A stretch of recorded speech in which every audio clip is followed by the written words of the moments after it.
Good morning. At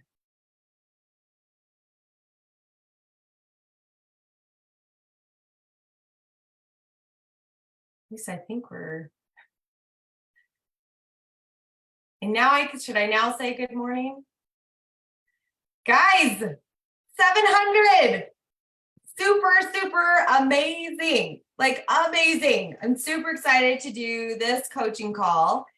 And I am looking for our friends who wanted to be coached.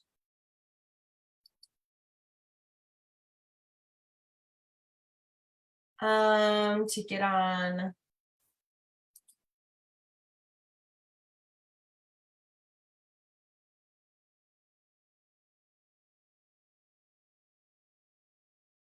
Heather, maybe we can send a message. Or I'll just send it really quick. These ladies that were in the document.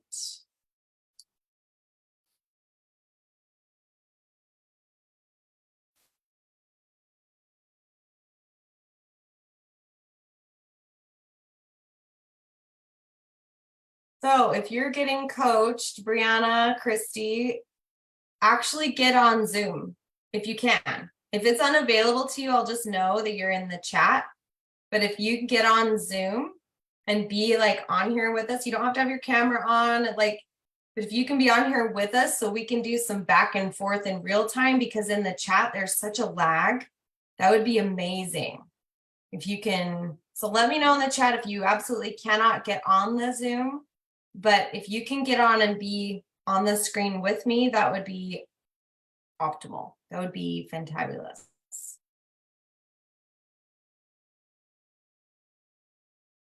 Heather, we will see if there's time. We have Christy and Brianna on live, and Tiffany, and we have Christy. Let's see, who else? Oh, Sierra. We'll see if they pop on. So Heather, if there's time, we'll see. So Brianna, I see you coming onto the Zoom.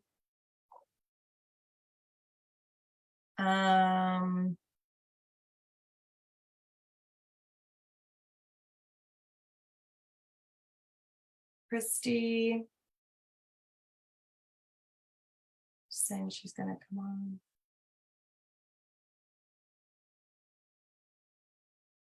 Okay, so let me go. I see you, Brianna. Just a sec.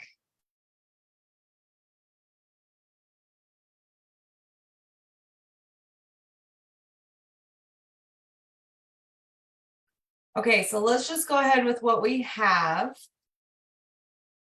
Oops, that's the wrong document.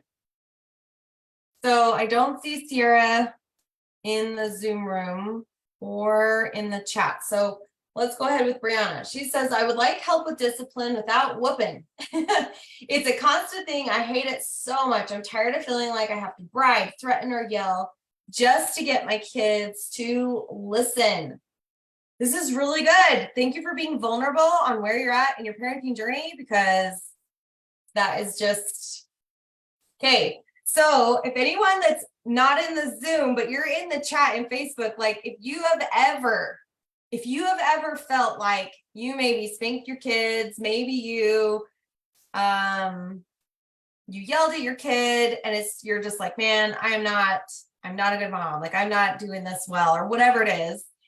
It looks like Brianna had to go out and come back in because of service issues, but I'm going to continue to coach here. Realize that anytime our kids are acting out, number one, it is normal for children to try to use their agency. They're born with their agency. There isn't some day that we just magically ding a wand and say, oh, now you get to make your own choices. Like this, they are born with it. And if you haven't thought about that idea, Brianna, that might be where you begin. It's just, these kids are exerting their agency. This isn't actually personal to me, right? They're not trying to make me be mad, or like, this is actually them trying to have communication. This is them trying to communicate something and get some needs met. Doesn't mean we always bend to what they need, because they are young and we are the adult, and we do know like what else is going on that they aren't aware of because they're young children. Now, I know your children are very small. They're very young. She has 3 kids under, I think, 4. And so anyone that's been there knows that that is a busy time. And to give yourself a lot of grace, making sure that you're also taking that pause. There's a quote I love to share with you that says, between stimulus, so being stimulated by kid hitting each other, you know, tagging on your shirt, whatever it is, between stimulus and response, there is always a space. There's always a space. And when you're in scarcity of time, you don't want to believe there's that space. You want to think, I have to act immediately. And so that's where we want to lash out. Our emotions get big, and we will do these immediate responses, like spanking, like yelling, like these different things. And we have to, what's awesome is if you gain the awareness of that space and say, you know what, there's actually what's awesome, Brianna, is there's like a couple of seconds between when you're stimulated, when the kids are fighting, when they're yelling, when this thing, there is a space. And when you can recognize the space, you go, there's space here for me. I'm going to just count to 10. I'm going to lean into the idea that there is space here for me.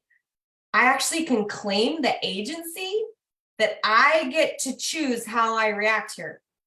I do. You have the full choice to shift in 2 seconds, because your soul, you came to earth pure, right?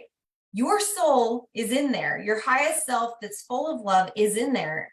And what I love to do when my kids are just like, they're pushing all the things, I just sit and then I say, okay, higher self, come in, higher self, come in. Like, what am I doing? What does my loving self respond here?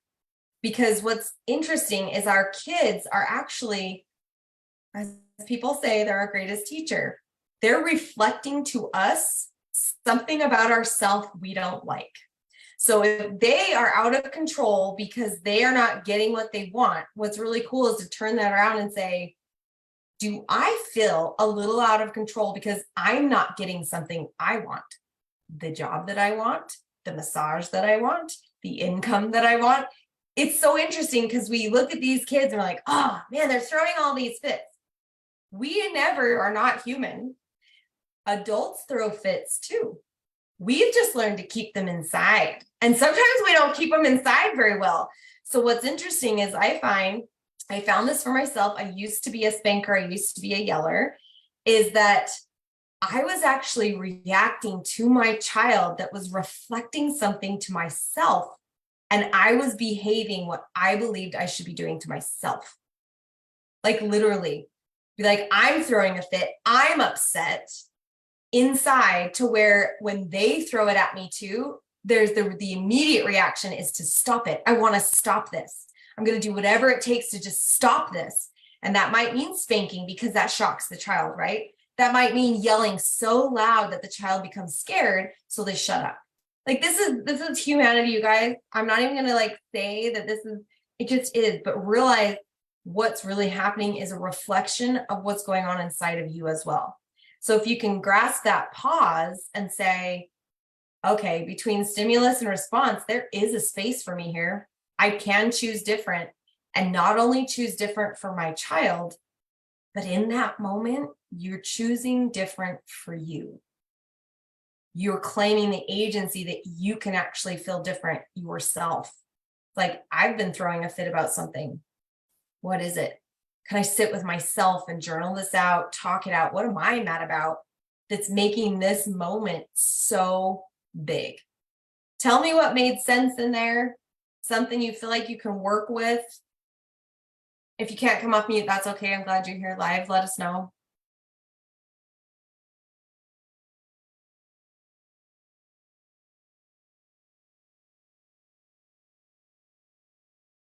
Did you get something you can work with, Brianna? She's like, yes. Awesome. So if you want to go off the live Zoom call, you can, or you can still hang out in the Zoom room with us. I'm going to move to, I don't see Tiffany on here. So we'll move to Christy. Christy says, how do I get my kids to listen without hearing them beg? More specifically, screen time and wanting more time. They don't take no for an answer sometimes and just listen to me. So Christy, I want to ask, based on what I coached Brianna on, was there any piece there that you've already taken on some of that? Did anything that I coached her on feel aligned or resonate with what we were chatting about? Can you come off mute and share? Yes, it did. What part specifically? Sorry, I only listened to a little bit because I was messing with my Zoom and my camera, and You're okay. Focus there. It's great. So you heard the basics of like how our kids reflect to what we're doing sometimes. Yes. And so kids that are on screen time, what I would love for you to do is maybe a little journal, like write down your thoughts. When we write, it's kind of like allowing what's in our brain to come out. As moms, we get really busy inside this head. We've got all of our kids' schedules, all their allergy needs, all their like emotional issues, and our husband and ourselves. This is the power of a woman, and yet it's a blessing and a curse, correct? We can think of a million things, and it kind of becomes a literal, like a hurricane in our mind, where something comes to the front. Oh yeah, remember this. Something comes to the front. Oh yeah, remember this. And then it gets pushed to the back. And sometimes by the end of the day, we are like so wound up literally that we're just like, Burr. So journaling, I know that it takes time. I know that sometimes sitting down and getting out a piece of paper, it's like, what? But journaling, what's awesome is it might only take 5 or 10 minutes, but that 5 or 10 minutes can clear 2 months worth of brain junk. Like it can be so beneficial. And when you have brain space, I call it giving yourself brain space. A lot of times we think a little more clearly. Imagine that, right? So journal out something about the screen time, because what's interesting is you might have a belief about screen time, like screen time is bad. Screen time hurts my child. Screen time turns my kids' brains off. These are things I've heard moms say. Screen time will, like we have these beliefs that could lean to the negative. And it's like, oh, when I see my child doing this thing, again, it's a reflection on Christy that says, do I have something in my life that I like to do, but I know it's not the best. And so every time I do it, I feel guilty. I feel like I shouldn't do it. Even for some moms, this is so interesting. I'm starting to see this in my own life and other moms' lives. They're not proud of their screen time. Like a mom sitting and scrolling, they're not proud of their screen time, and they're emotionally aware enough as a mature adult to go, I shouldn't be doing this. They start having this self-berating language going on. And so when they see their kids doing screen time, maybe going over the limits, they're like, and they want to whip them into shape. And then the kid's like, no, but it's so fun.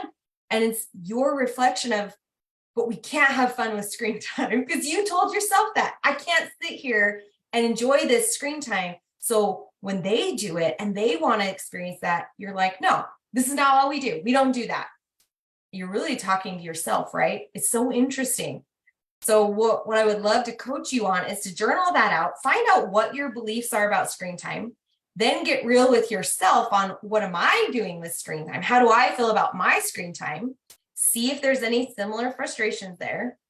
And then what would be cool is to experiment with your kids next time they do screen time and they beg for it. Maybe tell them yes once and see what happens. Oh, you can have 10 more minutes. And then sit with yourself and be like, what if I gave myself 10 minutes of whatever it is I want to do? Maybe it's not screen time, but like, what if I just accept like that them doing this thing is not bad, that this isn't like some limitation, like overeating Oreos or something, right? It's like, what am I doing here? If they beg for more, they don't take no for an answer. How many times in your own life do you not take no for an answer yourself, like inside? Like, I'll only have 3 Oreos, but then you go back for number 4. A lot of the things we see our kids do is a reflection of something we're doing. It's this crazy thing.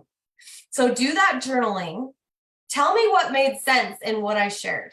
Did any of it resonate? Like, Yes, that makes a lot of sense. Thank you. That I never thought of it that way before, that it's a reflection off of me. So I will try to do that definitely. awesome. I'm excited. You can even come back in the Elevated Mother Collective group and like share, like, hey guys, I did this journaling thing that you saw me get coached on. This is what happened. I did this experiment, or I felt this. Like, that would be really cool. Or you can just message me. But like, I'm always curious when I coach clients and stuff, like, come back and tell me what happened, because this would be amazing to know, because you're not the only woman that, does that. All right. So Tiffany, you just popped on. She says, how does one get out of their own way? In my brain, I logically know what needs to happen, but between life commitments, lack of faith in one's success, I really can see I'm in my own way. So I'm noticing a theme here, which is so beautiful, because anytime I coach a group, there is a real collective energy. People have like a same wave. And so I'm seeing this like, oh, how does she get out of her own way? It's really turning that back inward and be like, how do I feel about this? How am I doing this? One of the best ways that I've seen, okay, let's back up. One of the things we talked about with Brianna was claiming that space of time.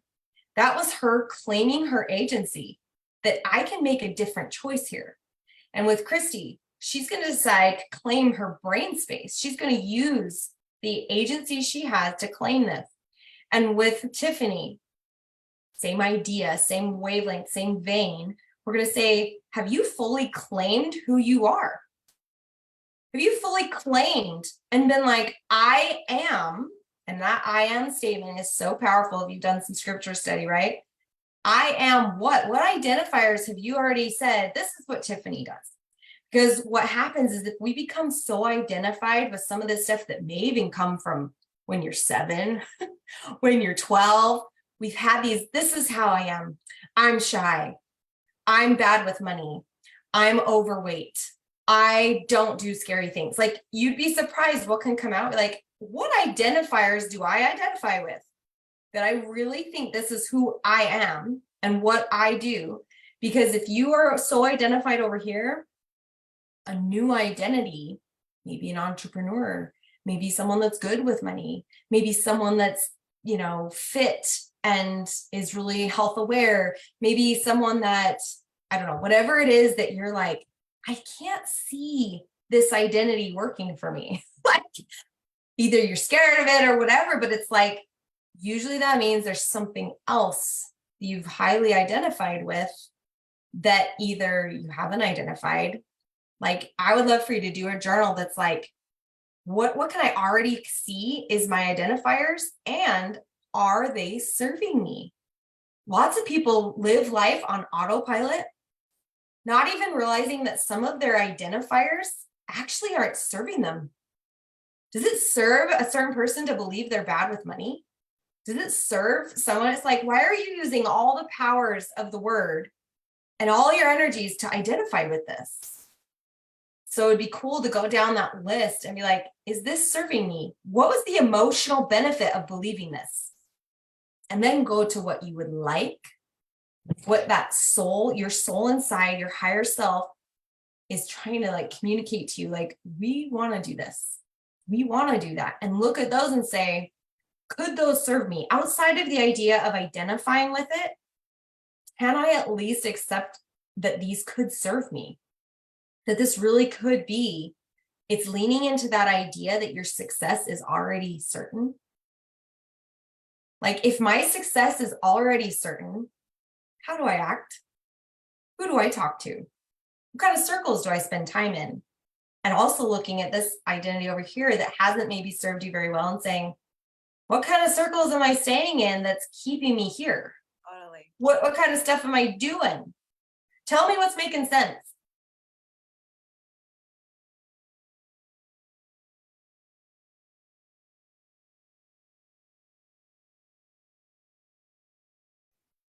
I love that you said that my success is already certain. I don't think I've ever said that out loud. I have gone through the motions and the thought process of, okay, but if she can do it, and if Heavenly Father helped her, why wouldn't he help me? I've gone through that, but then that means I have to declare and take another step forward and actually do it. And to me, that's like a whole nother beast to overcome. And it can be. And doing this journaling of, okay, then what's the benefit of where I'm staying? And get clear with yourself on clearly, like, right, you have to claim that, like you said, you have to declare it, that this has not served me. Why would I stay in a space that's not serving me? Because what happens, and I think you know this, Tiffany, we see those things, we keep accepting, right? We are the ones that show the world how to treat us. So if we keep accepting abuse, if we keep accepting that we always are last in line, if we just keep accepting that, we are modeling this to our children. We will start seeing them. You'll start seeing your beautiful 2 little kids being like, well, I can't do that. They can though. It's just not in my cards. You'll start hearing ideas like that from them. Well, my little friend does this, but I can't. I don't do that. But when you start claiming it and using different language for yourself, it's so beautiful to see a mom go through a shift, and then all of a sudden she says something different to her child. She'll say, you know what? Because it's going to be, so tell me what you're thinking. Okay, so what I'm thinking right now is when you start talking about the higher self, that resonates with me in a way like nothing else. I think to maybe some other people, it sounds a little wacko, but not to me. Like, I understand that language. It's a language I understand, the higher self and like 5th dimension and all of that. Like, I don't know why, but it makes a lot of sense, and it's speaking truth to me. So I love it when you kind of go in that direction, because I feel like maybe I need to hear things like that. Well, you're in the right space, my friend, because this is how we speak in my programs. It really is. It's claim that you're a daughter of God, that you are a spiritual being with an intellectual mind having a physical experience. It is the most beautiful awareness we can come and start claiming, being like, man, I have power spiritually, I've got power intellectually, and I've got power physically. I have these different ways I exist. And it's just putting it together. And so I love that you're identifying with that language, laying claim. So this is awesome. This is so good. So I think I'm going to leave that there. I'm going to let you sit with that. Let that roll around in your consciousness for a while. Yeah, that's good. Thank you, Robin. I've written several things down, so thank you. You're welcome. And again, if there's some big thing or little, whatever, I'm not going to say, but if something happens from what you've learned today, you can come in the group and share. That would be amazing for those that have saw this. Thank you. You bet. Heather Wagner, we have like 3 minutes before I have a guest coming on that I'm going to interview that has been through the Elevated Mother Experience program, and now she's in my advanced program. Heather, did you want to ask your question on the Zoom, or do you want to just ask it in the chat and I'll touch on it real quick?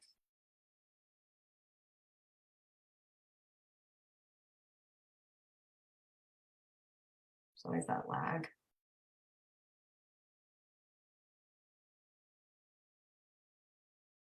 Oh, Sierra, thank you so much for your compliment. I want to know if I'm ready to jump into a new business idea. Well, that's a question to ask your higher self. So, okay, let me just give you this little thing. What I would love for you to do is go into this group, and she says, I don't feel like financially it's doable. Ooh. Heather Shoemaker, who is my assistant, she's amazing. She's on here. Heather, if you will send Heather Wagner the direct link to the class we did where I talked about vision and next steps. I think if you, and Heather Wagner, if you want to go into the Elevated Mother Collective group and search, you guys can use the search bar. Highly recommend, by the way. If you have certain topics you're wondering if I've taught about, use the search bar. But there's a class called like how to know your next steps. How do you know that? How do you figure out from your soul level, like if I'm ready for something? I would love for you to go watch that class. And then I would love for you to connect in this group, tag me, be like, okay, watched your class, is what I thought, and we can go from there. But that class is everything I would tell you right now. Go watch it. I think it's only like 18 minutes or something. So Heather Shoemaker, if you will do that, that would be amazing for Heather Wagner to be able to watch. All right, Tiffany, you can go ahead and exit the Zoom room, and I'm going to bring on my guest. Thank you so much, guys. This was so fun. I love coaching live. This is so beautiful.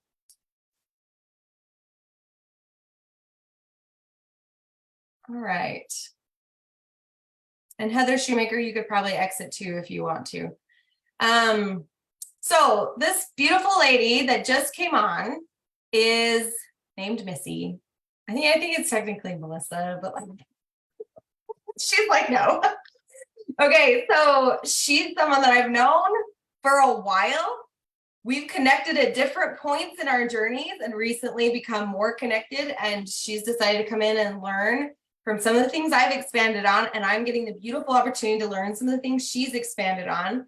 And I wanted to bring her on to just share her experience. Did you find our questions that we had, Missy? You can come off mute. Yeah, I did. Okay. Well, I gotta go find them really quick. Okay. Yeah, but if you want to ask me them one-on-one, that's probably better for my brain. Yeah, it's good. We're just covering my bases here. The reason, friends, that I'm doing this live is because I'm learning that some people, that social proof is really important to see, like, who are the kind of people that works with Robin? What is their journey? What is it like? Where are they at? Is this really what I want to do? Because when I talk to a lot of you that are watching this today, you've had a chat with me. You're like, I don't know if I can do this. That's a lot of the things that I hear is that self-belief. They say, I think your program would help me, but I don't think that I can do it. There's really a self-belief there. And so bringing some people on that can share, like, what is it really like? So Missy, tell us, where were you before you came in here? Like, what were you seeing? What was the thing that you're kind of like, maybe I want to do the Elevated Mother experience with Robin? Like, what was it that you needed to hear or see that brought you in and said, this is probably something I want to do? Sure. Okay, so first of all, I'll give you like a brief synopsis of who I am. So I am a mom of 6. My oldest is 18. My youngest is now barely 4. For the last couple of years, I've homeschooled most of my kids, and they've kind of trickled back to school, my older ones. And so life's just been really crazy. I think everybody can relate, like going through COVID in the last couple of years, been really crazy. After my last 2 babies I had in my mid-30s, so I already had 4 kids and had them back to back, and had really bad postpartum anxiety with my 6th baby. So just to set the stage of that, I had 2 babies in 21 months, had my 4th, went into the pandemic. My husband's a pharmacist, so he's pretty much like gone all the time during that situation. And the conundrum of it was I had all my kids home. I was homeschooling. I absolutely loved that choice. But I think all of you can get to a point in motherhood where you feel overwhelmed and you start to feel trapped. Like you start to feel like, I don't have any other choices. Like I would look around and be like, okay, I know I need to ask for help. I know I need this. I know I need that. But I felt trapped because there was no way to get what I needed. And so I started, on one hand, I am like, I've been a fitness coach for years. So I was doing all the things. Like I was taking care of myself. I was eating healthy. I was doing my workouts, but I just felt super stuck. Like I just felt like, I even felt, maybe this is going to sound weird, but I even felt super supported by God. I sort of had these couple years where they were really hard, but I had this outpouring of the Spirit. But I just still felt stuck. Like I felt like, yeah, I mean, that's the best way to put it. I felt like I started to get resentful of my family and all the choices that I had made, right? I had made all those choices. I had the babies. I had felt like that was what God asked me to do. And I started to feel really resentful and stuck. And I absolutely hated feeling that way. And I could feel like the resistance with my kids and my husband and I was like, what am I going to do? And I would try to do something and I just never felt like I could get like over the hump of feeling like I knew what I was doing again. And I think if anybody's been through postpartum depression or postpartum anxiety or through a really difficult point in motherhood, I think it really can take away like the confidence that you have in yourself. You start to really doubt yourself. Like, am I really a good mom? Like, am I really talking to God?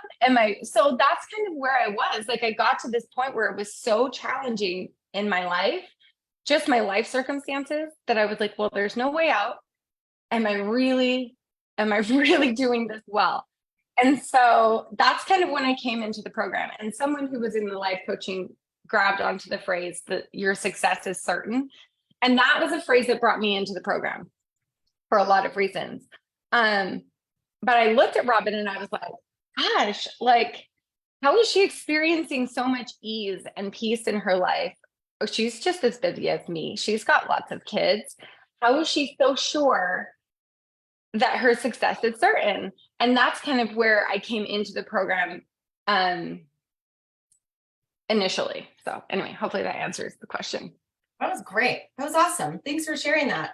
So, what's been then? You've been in, you've watched all the class, she's now moved into solid ground. What's one of the changes that you are most proud of? Like something that's happened that you're most proud of since learning the material and kind of being in our space. What is one of the things you're most proud of that's happened?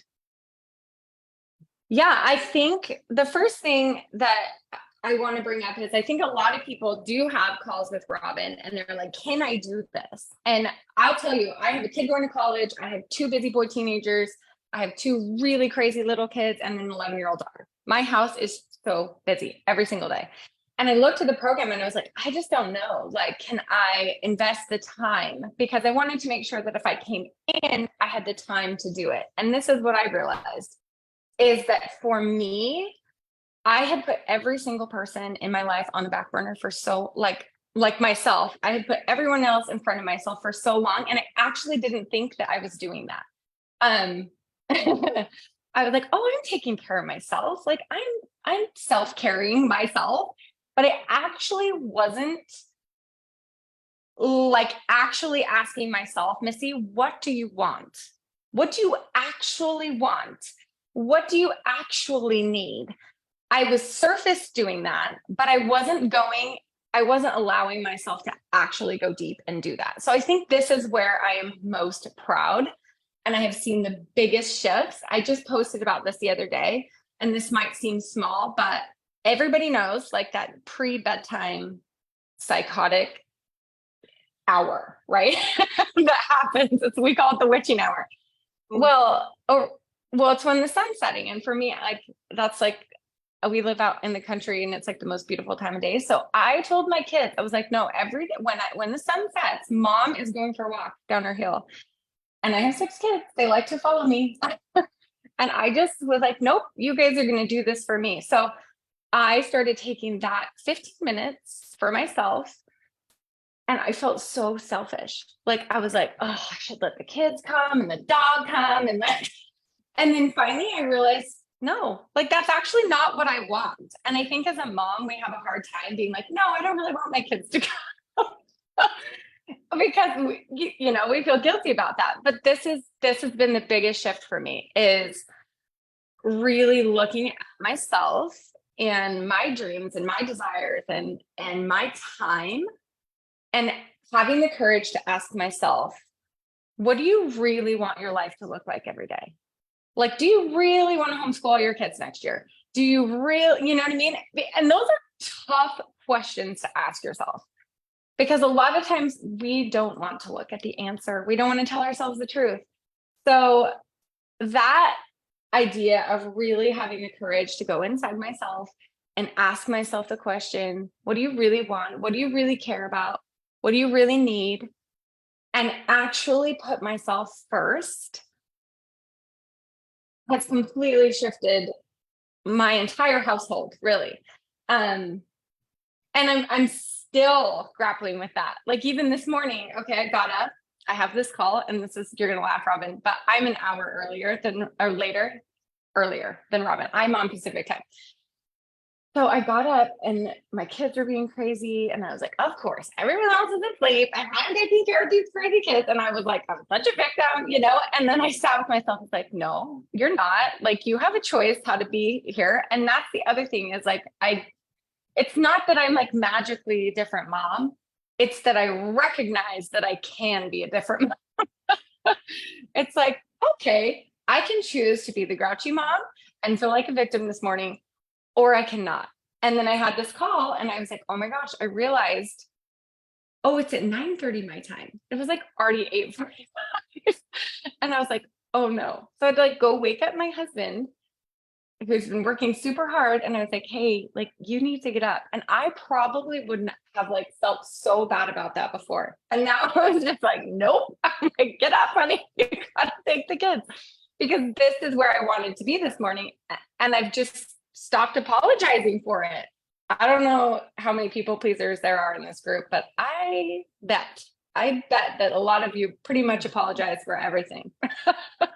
I would stake my life on that. So just feeling like I have ownership of my life again, even though I'm a mom, I look at the next 6 months and I actually feel excited. Like, I'm like, oh my gosh, like I actually get to choose what that looks like.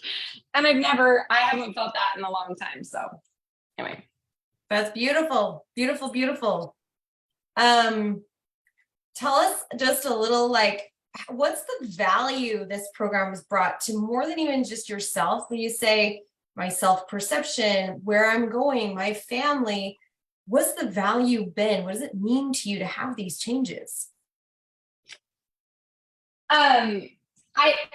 What's interesting is we talk about this a lot inside the program, of how one small shift is actually a massive shift. And I think the biggest thing about this program that I think would surprise most moms is the personal accountability part, right? We expect our kids to take personal accountability, right, for the things they leave on the floor and stuff, but we actually don't, at least I didn't actually take personal accountability for my feelings, for the way I showed up all the time. I think we get into a place in motherhood, especially, where we react to life. And I think that's been the biggest benefit to me, is just getting myself back into the driver's seat. And I think overall, what's so amazing and irreplaceable about this type of an experience, because I love that Robin calls her group the Elevated Mother Experience, okay? Because it's an experience. And you get in there and you're doing the work yourself, right? Like, you're going through the workbook, you're watching the videos, you're doing your one-to-ones, but the work is actually inside yourself. But the coolest part is that you're in the group with other moms who are doing the work on themselves, who are having the courage to look at themselves and be like, yeah, I don't like that about myself, and tell themselves the truth. And it is hard to tell yourself the truth sometimes. I mean, and like Robin says, well, how is that actually serving you? Like yelling at your kids. And you're like, oh, it's not. And you're like, oh, but somewhere it is. Like somewhere there's a story or a belief or something, and like you have to look at yourself, and that can be a very lonely road. And so for me, I've been doing work on myself for years. Okay. I mean, that's just kind of the person I am. I'm always trying to improve. Not always a great trait because I'm a perfectionist and I'm working on that. But what's cool about this group is there becomes this community of, like she says, like social proof, right? Where another mom gets in there is like, yeah, I see this about myself and I'm going to change it. And it's hard and it's awkward and I totally did not do well today. And everyone in the group is like, yeah, me too. You know, like there's this feeling of like, oh, I'm not the only one who experiences that. And I think motherhood can feel like such an island, and we can feel really alone, especially because we are trying to be better moms. We are trying to take responsibility to show up for our families.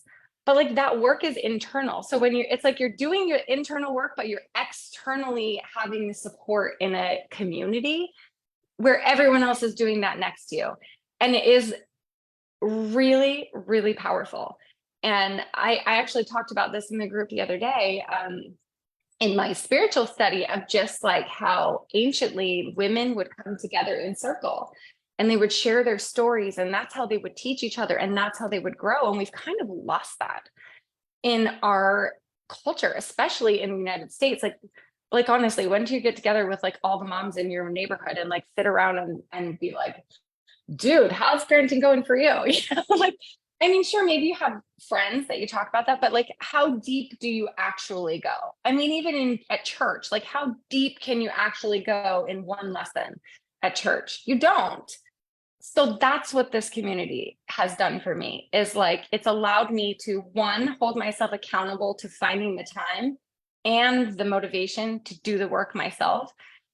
And it's given me that baseline community to be like, oh, okay, like I'm supported here and everyone else is doing too. Sorry, my alarm clock just went off.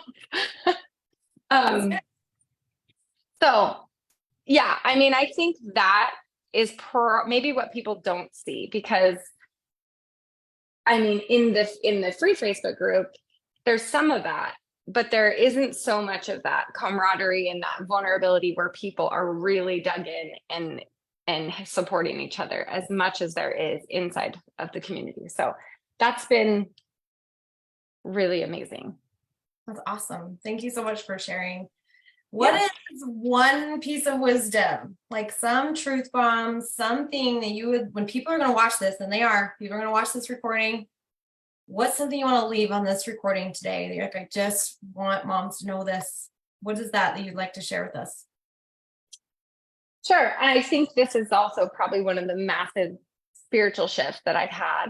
And you were kind of towing around this in the coaching call, is that it kind of goes with the success of certain things, but it expands on that with the idea that God is past, present, and future all at once, right? So God sees our end result, right? So we don't see that in ourselves. We pick ourselves apart and we're like, I'm clearly not that now.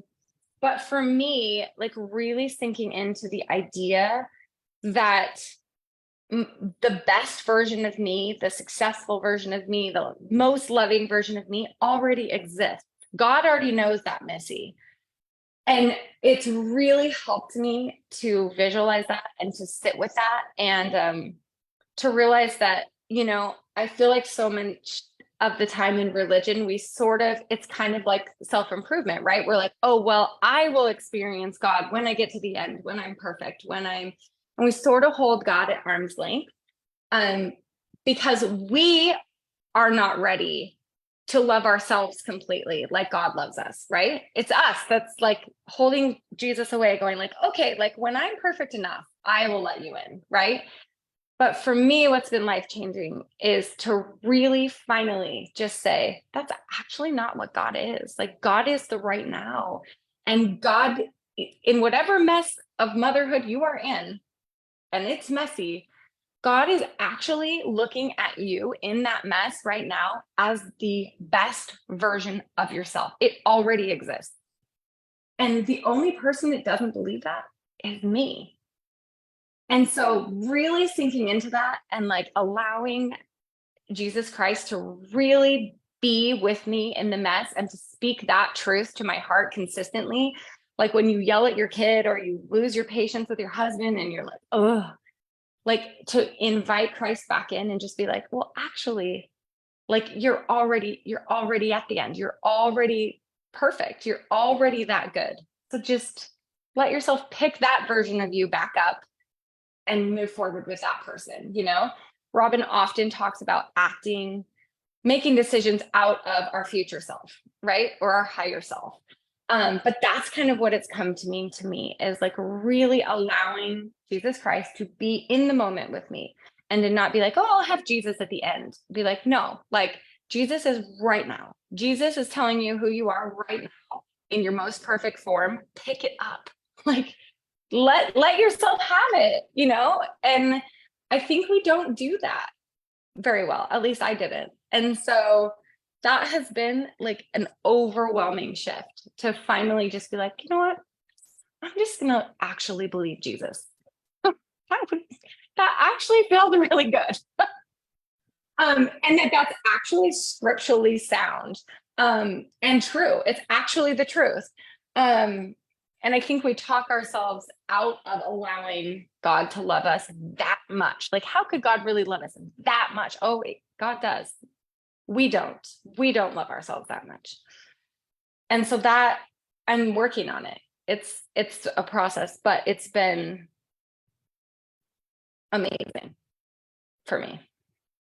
Beautiful, beautiful, beautiful. I resonate with that journey a lot of realizing that Jesus and Heavenly Father, God, whatever like thing that resonates with you is not abstract. Yeah. That was a choice I was making to see it that way.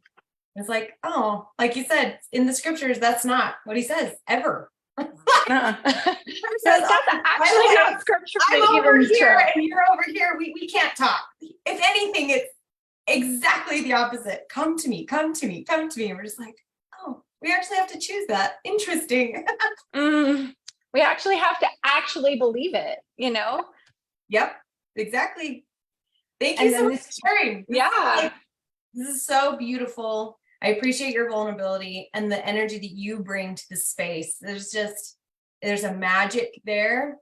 Ooh, there's a quote I'm going to share on that. You guys watch for it. There's a magic there of, like you said, the power of women coming together and going deep. And if we've all accepted our higher self, it's amazing the type of conversation that we can have. It's amazing experience, the ease, the flow, the fun that these experiences can be. A question I'd like to leave with all of you is something that people think that says, why is life so hard? What I would love for you guys to do is maybe ask yourself, why am I making life so hard? What's the benefit of believing life is hard? And really think about that and bring any of those questions into our group. This has been awesome. This has been so good. Thank you, Missy. We'll see you guys maybe next Friday. I can't remember what we have planned, but stay in the group, stay connected, and we'll see you guys all next week. Bye.